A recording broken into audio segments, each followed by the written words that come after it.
രണ്ടാം പിണറായി സർക്കാരിന്റെ ഭരണകാലം നിരവധി തെരഞ്ഞെടുപ്പുകളുടെ കാലം കൂടിയായിരുന്നു.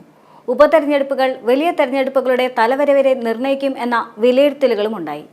നിലമ്പൂർ ഉപതെരഞ്ഞെടുപ്പ് തരംഗം 2026ലേക്കുള്ള സാധ്യത തുറക്കും എന്ന വിശകലനവും ഉണ്ടായി. എന്നാൽ തെരഞ്ഞെടുപ്പ് കഴിഞ്ഞതോടെ ഒരു വർഷം കഴിഞ്ഞ് വരാനിരിക്കുന്ന തെരഞ്ഞെടുപ്പ് നിലമ്പൂർ ഫലം നിർണ്ണയിക്കില്ല എന്ന വാദങ്ങളും ഉയർന്നു വന്നു. അതോടെ വീണ്ടും 2026ൽ ആര് എന്ന ചോദ്യവും തലപൊക്കി.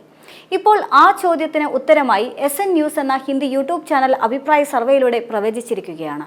LDF ഹാട്രിക് അടിക്കുമെന്നാണ് പ്രവചനം. എന്നാൽ സീറ്റുകൾ കുറയും.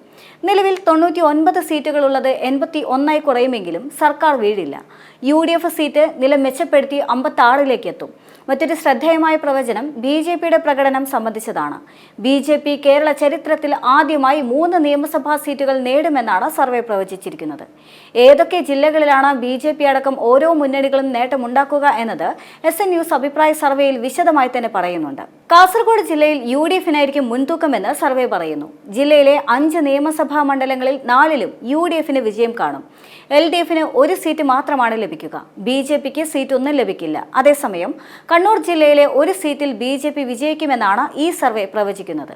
കണ്ണൂരിലെ 11 മണ്ഡലത്തിൽ 5ൽ UDFും 4ൽ LDFും വിജയിക്കും. വയനാട്ടിലെ 3 സീറ്റുകളിൽ 2 UDFനും ഒരു സീറ്റ് ഇടതുപക്ഷത്തിന് ലഭിച്ചേക്കും. മലപ്പുറം ജില്ലയിലും UDF മുന്നേറ്റം നടത്തുമെന്നും സർവേ പറയുന്നുണ്ട്. മലപ്പുറത്തെ 16 സീറ്റുകളിൽ 12ൽ UDFും 4ൽ LDFും വിജയം കാണും. അതേസമയം കോഴിക്കോട്, പാലക്കാട് എന്നീ ജില്ലകളിൽ ഇടതുപക്ഷത്തിനായിരിക്കും കൂടുതൽ സീറ്റുകൾ ലഭിക്കുക. കോഴിക്കോട് 13 നിയമസഭാ മണ്ഡലങ്ങളാണ് ഉള്ളത്. ഇതിൽ 8 എണ്ണത്തിൽ ഇടതുമുന്നണി തന്നെ വിജയം കാണും. UDFന് 5 സീറ്റുകളാകും ലഭിക്കുക. പാലക്കാട്ടെ 12 നിയമസഭാ സീറ്റുകളിൽ 8 എണ്ണത്തിൽ ഇടതുമുന്നണിയും 4 എണ്ണത്തിൽ UDFും വിജയിക്കും. മധ്യ കേരളത്തിലേക്ക് വരുമ്പോൾ എറണാകുളത്ത് UDFും തൃശൂരിൽ LDFും നേട്ടമുണ്ടാക്കുമെന്ന് SN ന്യൂസിന്റെ സർവേ പ്രവചിക്കുന്നുണ്ട്. 14 സീറ്റുകളുള്ള എറണാകുളത്ത് 9 എണ്ണത്തിലും UDF ആണ് വിജയം കൊയ്യുക. 5 സീറ്റിൽ മാത്രമാണ് LDFന് വിജയിക്കാനാവുക. തൃശൂരിലെ 13 സീറ്റുകളിൽ 9 എണ്ണം LDFനും 3 എണ്ണം UDFനും ലഭിക്കും. തൃശൂർ ലോക്സഭാ സീറ്റിലൂടെ കേരളത്തിൽ നിന്ന് പാർലമെന്റിലേക്ക് അക്കൗണ്ട് തുറക്കുന്ന BJP നിയമസഭാ തെരഞ്ഞെടുപ്പിലും തൃശൂരിൽ ഒരു സീറ്റ് പിടിക്കുമെന്ന് സർവേ പറയുന്നുണ്ട്. ഇടുക്കിയിലെ 5 സീറ്റുകളിൽ 4ൽ ഇടതുപക്ഷവും ഒരു സീറ്റിൽ UDFും വിജയം കാണും. കോട്ടയത്തെ 9 സീറ്റുകളിൽ 5 എണ്ണം LDFും 4ൽ UDFും വിജയം കാണും. ആലപ്പുഴയിൽ LDF പതിവ് പോലെ തന്നെ വൻ മുന്നേറ്റവും തുടരും. ആകെയുള്ള 9 സീറ്റുകളിൽ 8 എണ്ണം LDF തൂത്തുവാരുമ്പോൾ ഒരു സീറ്റ് മാത്രമാണ് UDFന് ലഭിക്കുക. പത്തനംതിട്ടയിൽ UDFനെ സമ്പൂജ്യരാക്കിക്കൊണ്ടായിരിക്കും ഇടതുപക്ഷത്തിന്റെ മുന്നേറ്റം. ആകെയുള്ള 5 സീറ്റും LDF തന്നെ നേടും. 2026ൽ തിരുവനന്തപുരവും കൊല്ലവും ഇടതുപക്ഷത്തിനൊപ്പം നിൽക്കും. തിരുവനന്തപുരത്ത് ഒരു സീറ്റ് BJP ഒരിക്കൽ കൂടി നേടുമെന്നും സർവേ പറയുന്നുണ്ട്.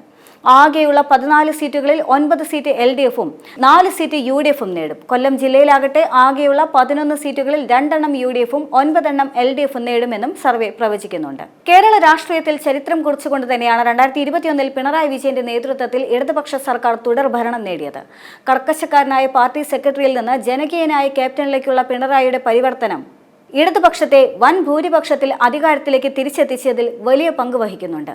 2026ലും തങ്ങളുടെ സർക്കാർ തുടരും എന്ന് തന്നെയാണ് ഇടത് ക്യാമ്പിന്റെ ആത്മവിശ്വാസം. ശക്തമായ ഭരണവിരുദ്ധ വികാരം സംസ്ഥാനത്ത് നിലനിൽക്കുന്നില്ല എന്നാണ് ഇടതുപക്ഷത്തിന്റെ വിലയിരുത്തൽ. എന്നാൽ നിലമ്പൂർ ഉപതെരഞ്ഞെടുപ്പിലെ വിജയം ഭരണവിരുദ്ധ വികാരമുണ്ട് എന്നതിന് തെളിവാണെന്ന് പ്രതിപക്ഷം അവകാശപ്പെടുന്നുമുണ്ട്. എന്തായാലും അടുത്ത വർഷം കേരളം വീണ്ടും ഒരു നിയമസഭാ തെരഞ്ഞെടുപ്പിലേക്ക് നീങ്ങുകയാണ്.